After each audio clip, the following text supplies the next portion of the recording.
موٹا کپڑا لگا کے اس کے اندر 40 دینار اس کے اندر رکھ دیے. دینار سونے کا ہوتا ہے. وہ دینار ایک لمبے سفر کے لیے 40 دینار انف کافی ہوتے ہیں.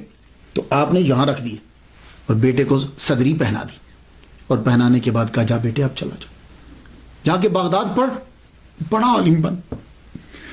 لیکن ایک ہی بات ہے, کسی حالت میں جھوٹ نہ بولنا. یہ جو کسی حالت میں جھوٹ نہ بولنا. آپ وہاں سے چلے, اپنی ماں سے اجازت لی, اجازت لے کر وہ صدری پہنی. اب ایک قافلہ جا رہا تھا گیلان سے بغداد, اس کے ساتھ ہو لیے.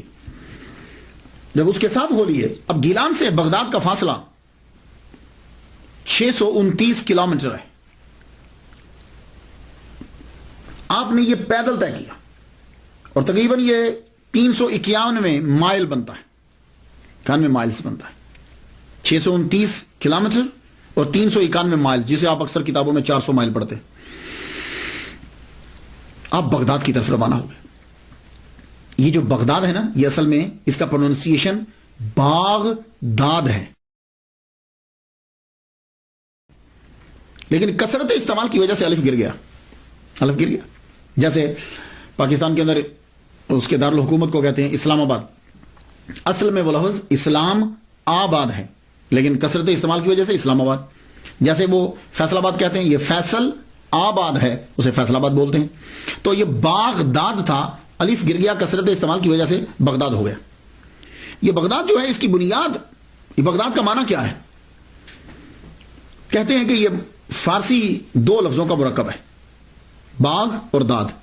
باغ کہتے ہیں گارڈن کو, داد کہتے ہیں فیر کو, یعنی فیر گارڈن. اور کچھ نہیں, یہ کہا کہ باغ اصل میں ایک دیوتا کا نام ہے, اور داد میں نے ہوتا ہے دینا. تو باغ داد گاڈ گفٹڈ, یعنی دیوتا نے دیا. خیر جو بھی ہو, اس شہر کی بنیاد عباسی خلیفہ منصور کے کہنے پر رکھا گیا. 30 جولائی 762 عیسوی میں اس کی بنیاد رکھی گئی. اس شہر کو شہرت کی بلندیوں تک پہنچانے والے عباسی خلفاء ہیں. اس شہر میں ہاؤس آف حکمت کے نام سے پوری دنیا کی سب سے بڑی لائبریری اس کے اندر تھی. ہاؤس آف وزڈم, یہ لائبریری کا نام تھا. سب سے بڑی لائبریری ہماری ہوتی تھی. دنیا سے کتابوں کے تمام زبانوں کے تراجم کر کر کے اس کے اندر لائبریری میں کتابیں رکھی جاتی. اور آج بھی عرب دنیا کا یہ دوسرا بڑا شہر ہے. پہلا قاہرہ ہے اور دوسرا یہ ہے عرب دنیا کا. اور اس کی آبادی 72,16,000 اس کی آبادی ہے. اب آپ بغداد کی طرف روانہ ہوئے, تو اگر آج کے نقشے میں آپ دیکھیں نا, تو گیلان سے بغداد جو ہے وہ راؤٹ تھوڑا سا چینج ہو, جسے روٹ بولتے ہیں. راؤٹ جو ہے وہ تھوڑا سا چینج ہے. پہلے اب تو بالکل سیدھی لائن یوں کھنچتی ہے. تو پہلے کیا تھا کہ جب یہ گیلان سے یوں چلتے تھے تو ایسے ہو کر پھر ایسے ہو کر آتے تھے.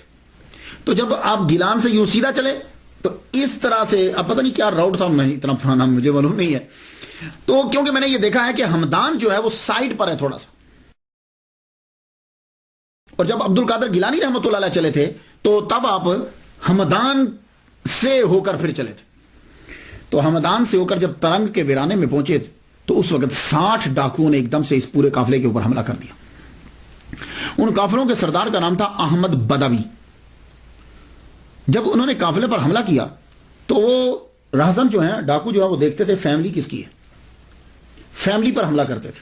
کیوں؟ اس لیے کہ جن کے ساتھ عورتیں ہوں گی زیور ضرور ہوگا. پھر وہ حملہ کرتے تھے کہ سامان زیادہ لدا ہوا کس کے پاس ہے, کیونکہ جس کے پاس زیادہ جانور ہوں گے, زیادہ سامان ہوگا, وہ تاجر ہوگا, اس کے پاس بھی مال ہوگا. اکیلے آدمی پر توجہ کم دیتے تھے وہ. تو جب وہ ڈاکو جو ہیں فیملی والوں کو لوٹنے لگے تو عبد القادر گیلانی رحمۃ اللہ علیہ بھی کھڑے ہوئے ہیں. ایک پار سے گزرا, اکیلا کھڑا کیا توجہ دے گا, کیونکہ اس کو پتا ہے اکیلے آدمی کے پاس کتنا ہوگا, اور آپ کے پاس تھا بھی کچھ نہیں, نہ سواری ہے اور کچھ ہاتھ میں پکڑا ہوا بھی نہیں. اب تیرے پاس بھی کچھ ہے یا ویسے ہی کھڑے ہوئے ہو؟ ہاں ہاں میں قافلے کے ساتھ ہوں, میرے پاس بھی ہیں 40 دینار. وہ ہنستا ہوا گزر گیا, پاس سے ہنستا ہوا گزر گیا. اب جب سارے قافلے کو لوٹ لیا گیا, بھائی کوئی بچا ہے, کوئی قافلے میں اور بھی ہے, آپ وہاں کھڑے ہوئے دیکھ رہے تھے. آپ کے پاس اب سردار آیا, آ کے پوچھتا ہے کہا تیرے پاس بھی کچھ ہے؟ کہنے لگے ہاں ہے. بڑے حیران ہو گئے یار, کیونکہ نارملی آدمی پولیس اور چور ان کے سامنے سچ نہیں بولتا. بندہ بہت کم بولتا ہے سچ, پہلی دفعہ سچ نہیں بولے گا. تفتیش ہوگی, تحقیق ہوگی تو شاید سچ ظاہر ہو جائے. تو اس نے جب پوچھا کہ کیا تمہارے پاس بھی کچھ ہے, تو ہم کہنے لگے ہاں ہے. کہنے لگا کہاں ہے؟ اچھا ٹھہر رک بتاتا ہوں.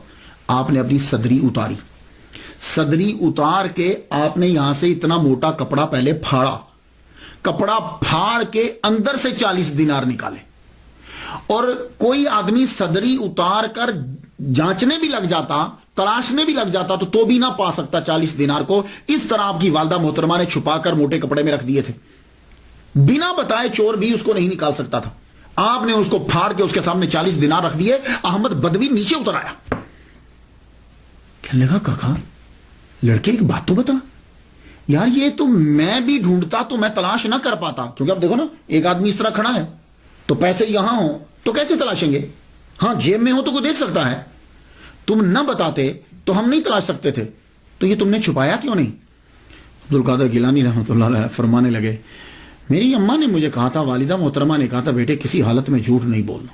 اوئے ہوئے یہ جملہ آپ کے منہ مبارک سے نکل کے جب ہوا کے دوش پہ آیا, اور ہوا کے دوش سے جب احمد بدوی کے کانوں تک گیا, ایک دم سے وہ چیخ اٹھا اور اعلان کرنے لگا, کہنے لگا سب سامان سب کا واپس کر دو, سب لوگوں کا سامان واپس کر دو.